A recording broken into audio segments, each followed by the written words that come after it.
මම අද කියන්නේ යන්නේ මගේ ජීවිතේ සිද්ධ වුණ කවදාවත් කාටවත් කියන්න බැරි ඒත් මගේ මුළු ජීවිතේම වෙනස් කරපු සිද්ධියක් ගැන.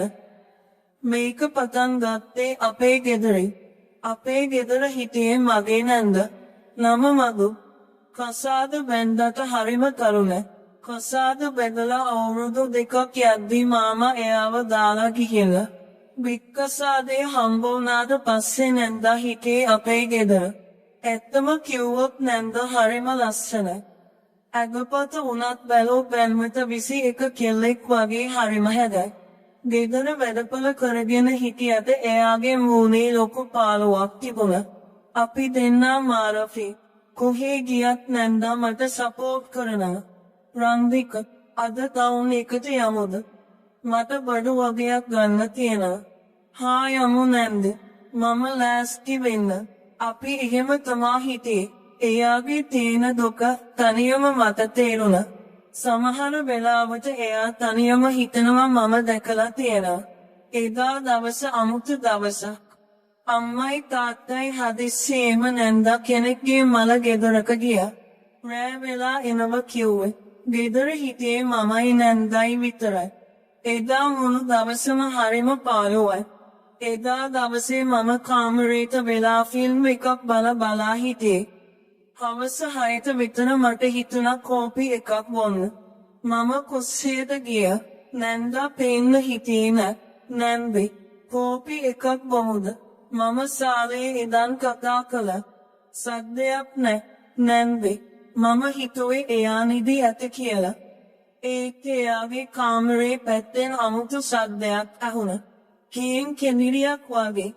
මට එකපාරටම බයක් හිතුණා. නැන්දට අසනීපයක් වත්ද? මම හෙමින් එයාගේ කාමරේ ළමට ගියා. දොර ලොක් කරලා තිබුණේ නෑ. බාගෙට පියවලා තිබුණේ. මම දොර රෙද්ද එහාට කරලා ඇතුළු බැලුවා. ඒ දැක්ක දේ නිසා මගේ කකුල් දෙකම පණ නැති වුණා වගේ වුණා. නැන්ද ඇද උඩ නයිටිය පොඩ්ඩක් උස්සගෙන එයා තනියම සතුටක් ලබනවා. එයාගේ ඇස් දෙක පියවිල. මූණ රතු වෙලා. ඒක එයා නවත්තන්නේ නෑ. එයාගේ කටින් පිට වෙන සද්දේ මගේ පපුව ගැහෙන්න ගත්තා. මට එතනින් යන්න ඕන වුණා. ඒත් මගේ කකුල් හෙලවුනේ නෑ. මම ගල් ගහිලා වගේ බලන් හිටියා. ඒක නිකන් මැජික් එකක් වගේ. එයාගේ ඇව මහා දතරම බලන් ඉද්දි මගේ ඇඟ ඇතුලේ අමුතු ගින්නක් පත්ව වුණා. එකපාරටම නැන්දා හැරියා. මාව දැක්ක ගමන් එයා ගැස්සෙලා ගියා. රන්දික එයාගෙන් එකපාරටම ලෑස්ති වෙච්ච සතුටට ගියා. මූණ අත් දෙකෙන් වහගත්තා.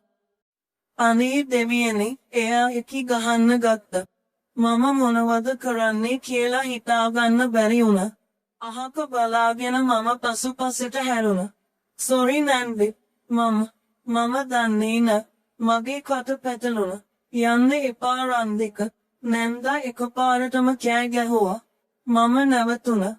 මම ආපහු හැරිලා බැලුවා. නැන්දා ඇදේ වාඩි වෙලා කොන්දේ ඕන් වෙලා මූණ පුරාම කඳුළු. ඒත් එයාගේ ඇස්වල තිබුණේ බයක් නෙමෙයි. අමුතු බැල්මක්. ඇතුළට එන්න එයා හෙමින් කිව්වා. ඒත් නැන්දි මම කිව්වේ එන්න කියලා. එයාගේ කොටහනේ තිබුණේ විදානයක්. මම ගොනු වෙවි කාමරේට ගියා. එයා ඇදේ කොනකට වෙලා ඉඳ දුන්නා. දොර වහන්න. මම දොර වැහුවා. මගේ හිත වේගෙන් ගැහෙනවා. මම ගිහින් ඇදේ අයිනෙන් වාඩි වුණා. එයා තාම එකි ගහනවා. ඒ නැන්දේ මම හෙමින් අහුවා. ඒ මෙච්චර අගන්නේ. එයා මගේ දිහා කෙලින්ම බැලුවා. ඒ ඇස්වල තිබුණ වේදනාව මට දරාගන්න බැරි වුණා. මට පාළුවයි රන්දික. මම මැරෙන්න තරම් පාළුවයි. ඔයාට ඒක තේරෙන්නේ නෑ. මම ඉන්නවනේ නැන්දේ. අපි ඔක්කොම ඉන්නවනේ. ඒක නෙමෙයි. එයා මගේ අත කල්ලගත්තා. එයාගේ අත රස්නේ. දාඩිය දාලා. ගෑණියෙක්ට ජීවිතයකදී ඇති වුණාම දැනෙන අඩුව ඔයාට තේරෙන්නේ නෑ. මාව දාලා ගියාට පස්සේ මම පිච්චි ඉන්නේ. මට එකපාරටම මාමා ගැන කේන්තියක් ආවා. මෙච්චර ලස්සන මෙච්චර ආදරේ තියෙන කෙනෙක්ව දාලා ගියේ කොහොමද? ඔයා දැක්ක නේද? නැන්දා එකපාරටම ඇහුවා. මම කරපු ජරා වැඩේ ඔයා දැක්ක නේද? ඒක ජරා වැඩක් නෙමෙයි නැන්ද. මම නොදැනුවත්වම කිව්වා. ඒක සාමාන්‍ය දෙයක් නේ. නැන්දා අමුතු හිනාවක් දැම්ම. කඳුළු අතර ඒ හිනාව හරිම සරාගී විදියට පෙනුණා. ඔයාට පිළිකුලක් හිතුනේ නැද්ද මම ගැන නෑ? මම ඇත්තම කිව්වා. මට දුක හිතුණා. ඒ වගේම මම ගොත ගැහුවා. ඒ වගේම මොකක්ද? නැන්දා මගේ මූණට එබුණා. එයාගේ හුස්ම මගේ මූණට වැටුණා. මට ආස හිතුණා. මම කොහොම ඒක කිව්වද දන්නේ නෑ. නැන්දාගේ ඇස් ලොකු වුණා. එයා මගේ අත තද කරලා අල්ලගත්තා. රන්දික, ඔයා දන්නවද ඔයා මේ මොකක්ද කියන්නේ කියලා? මම ඔයාගේ නැන්දා. මම දන්නවා. මම දැක්ක දේ. නැන්දා විඳින වේදනාව. මට ඒක බලාගෙන ඉන්න බෑ. එයා ටික වෙලාවක් මගේ දිහා බලන් හිටියා. කාමරේ පුදුම නිශ්ශබ්දතාවයක් තිබුණේ. වැස්සී සද්දේ විතරයි ඇහුනේ. මට උදව් කරන්න රන්දික. එයා මිමිනුවා. මේ ගින්දර නිවන්න මට උදව් කරන්න. කොහොමද? මගේ කොටහගත් වෙනවා. මගේ ළඟට එන්න. එයා මාව එයාගේ පැත්තට ඇදලා ගත්තා. මම විරුද්ධ වුණේ නෑ. මගේ හිතේ තිබුණ සදාචාරය, බය ඔක්කොම ඒ වෙලාවේ නැති වෙලා ගියා. තිබුණේ නැන්දා ගැන තිබුණ ආසාවයි, එයාගේ දුක නැති කරන්න තිබුණ උවමනාවයි විතරයි. මම එයාට ලං වුණා. නැන්දා මගේ බෙල්ල වටේ අත්‍යවල මාව බදාගත්තා. කවුරුත් දැනගන්න හොඳ නෑ. එයා මගේ කනට කරලා කිව්වා. කවුරුත් දැනගන්නේ නෑ නැන්ද. ඒක මගේ ජීවිතේ මම ලබපු අමුතුම අත්දැකීමක්. නැන්දා හරියට පිපාසෙන් හිටපු කෙනෙක් වගේ මගේ ළඟ ලං වුණා. මම එයාට ඉඩ දුන්නා. අවුරුදු ගානක් හිර කරන් හිටපු හැඟීම් ගම් වතුරක් වගේ පිට වුණා. මාව අල්ලන්න සනුක. මට දැනෙන්න දෙන්න ඔයා ළඟ ඉන්නවා කියලා. එයා කෙඳිරි ගෑවා. මම එයාගේ ඇඟ පුරාම අත ගෑවා. එයාගේ ලස්සන ඇඟ මගේ අත් දෙකට අහුවෙද්දී මට හිතුනේ මම හීනයක් දකිනවා කියලා. විද්දන්න එපා. ඒත් නවත්තන්නත් එපා.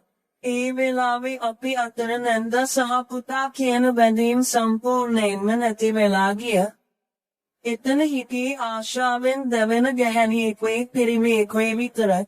එයාගේ ඇස්වල තිබුණ පාළුව ටිකෙන් ටික නැති වෙලා යනවා මම දැක්කා. ඒ වෙනුවට තිබුණේ තෘප්තියක්. අපි එකතු වුණා. ඒක හරිම වේගවත්, ඒ වගේම හරිම හැඟීම්බර විනාඩි කිහිපයක්. රන්දික, එයා හිමෙන් කතා කළා. ඒ නැන්දේ ඔයාට පසුතැවීමක් තියනවද? මම එයාගේ කොන්දේ අත ගෑවා. මට දැනෙන්නේ මම ලොකු පිනක් කළා වගේ. ඔයාගේ හිනාවෙනව දකිද්දී මට සතුටුයි. නැන්දා හිනාව ලස්සනට මගේ කැපිලා පෙනුණා. මේක අපේ රහසක්. අම්මලා දැනගත්තොත් අපි ඉවරයි. බය වෙන්න එපා. මේක මැරෙනකම්ම රහසක්.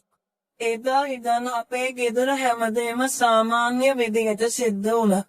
අම්මලා ආවා. අපි සාමාන්‍ය විදිහට හිටියා. නැන්දාගේ මගේ බැඳීම පෙර විදිහටම තිබ්බා.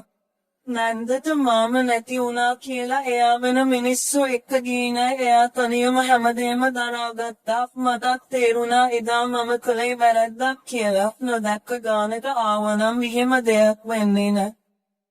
අපි ආයේ ඒ විදිහලන් උනේ නෑ. මම නැන්දට ආදරේ කරා. ඒ රාගික ආදරයක් නෙවෙයි. මේ සම්බන්ධය සමාජයට වැරදි ඇත. එදා ඒ කාමරේ ඇතුලේ එයා වෙනපු දුක දැක්ක මටත් මේක වැරද්දක් විදිහට පෙනුනේ නෑ. මම කලේ තනි වුණ ගැහැණියක හද ජීවත් වෙන්න හේතුවක් දුන්න එක විතරයි. තවමත් ඒ රහස අපි දෙන්නා අතරේ විතරක්ම තියෙනවා.